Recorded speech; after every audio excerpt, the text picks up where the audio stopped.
ഭഗവാനെ ഈശ്വര, നല്ലത് ചെയ്താൽ നല്ലത് കിട്ടണേ.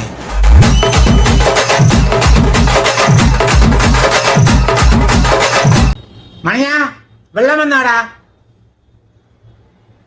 പൈപ്പിൽ വെള്ളം വന്നാന്ന് 3 ദിവസമായി വെള്ളമല്ല പറയില്ല. നീ ചാമ്പല പറിച്ച ഇപ്പം കാര്യങ്ങളൊക്കെ സാധിക്കണത്. അയ്യോ അയ്യോ, ഇന്ന് വരുന്ന ആളെ വരും. മറ്റേ ഗണപതിയുടെ കല്യാണം പോലെ ആയതിപ്പോ. മന്ത്രി വന്ന് പറയുക ഉച്ചയ്ക്ക് തുറന്ന് ഇപ്പൊ വരുമെന്ന്. 3 ദിവസം കൊണ്ട് വെള്ളമില്ല പറയില്ല. ഞാൻ തന്നെ വേറെ നമ്മളൊരു കൂട്ടുകാരൻ്റെ അവിടെ പോയാണ് കുളിക്കുകയും തൂറിയും പറിക്കുകയൊക്കെ ചെയ്യണത്. എന്തൊരു കഷ്ടോടെ. തിരുവനന്തപുരത്താറ് ഒരു വല്ലാത്ത ഒരു അവസ്ഥ തന്നെ കേട്ടാ. ഓ, നിനക്ക് പിന്നെ ചാമ്പലെങ്കിലും ഉണ്ട്. നമുക്ക് പഴയതുപോലെ പോയി ചാമ്പ് എടുത്തോണ്ട് വന്നു കഴിഞ്ഞാൽ ചെറുക്കന്മാരെടുത്ത് വെടിയിടും. ഞാൻ മൂഞ്ചി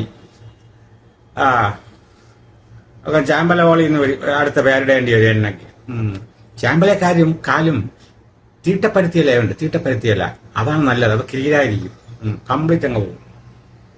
ഇനിയിപ്പോ അതൊക്കെ ഉള്ളൂ. ശാസ്ത്രം മറ്റേ എന്തൊരു ജയിച്ച് മറ്റേ മനുഷ്യൻ തോറ്റുന്നു എന്തൊക്കെ പറയാമല്ലോ. അതുപോലെ തന്നെ മൂഞ്ചി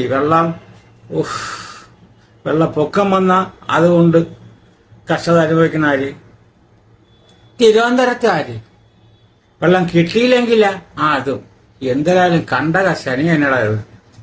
ഓണം എങ്ങനെ ആവുമെന്ന് ഭഗവാനെ. ഇന്നെങ്കിലും വെള്ളം വന്നെങ്കിൽ മന്ത്രി പറഞ്ഞ പോലെ പൈപ്പില്. ശരി. ഭഗവാനെ ഈശ്വര, നല്ലത് ചെയ്താൽ നല്ലത് കിട്ടണേ.